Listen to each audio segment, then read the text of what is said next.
We are very near the end, and we are going to address one very small and final detail, which you'll probably see even more of this on your big vacuum. And it has to do with the paint scratches that come from just whacking things into the walls. So what are some of the ways that are the most effective to get rid of this? Now, unfortunately, I don't have a ton on this vacuum, but hopefully there's enough where you can get an idea. So there's a couple different things that we use. Just high-grade isopropyl rubbing alcohol, either 70% or 90%, can work really, really well to help dissolve things like paint and greasy stuff. But honestly, what I like using first is this product that is an oil-based, like a citrus oil-based product. I've decanted it into a little squirt bottle to make it easier to use, but it's called Citrus Split.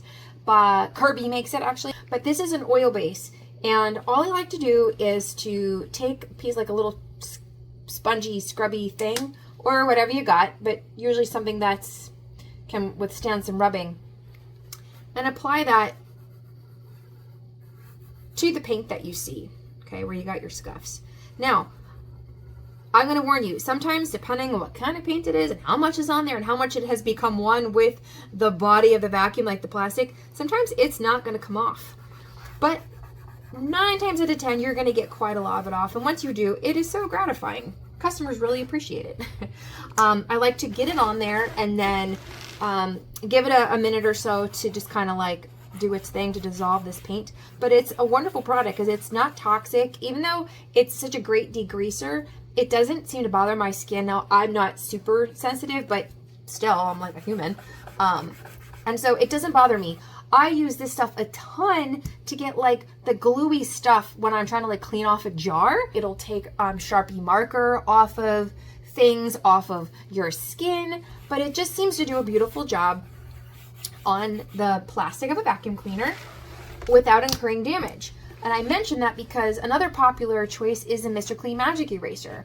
I mentioned at another time that I like to kind of cut these down because they're so big and they tend to flatten out and disintegrate really fast. Now these need to be wetted in order to work, but what you got to remember, guys, is that this is basically a very fine wet sanding block. So on some types of areas, it can work just fine, but on a shiny part of the vacuum, you go to town with the magic eraser and it is going to dull that.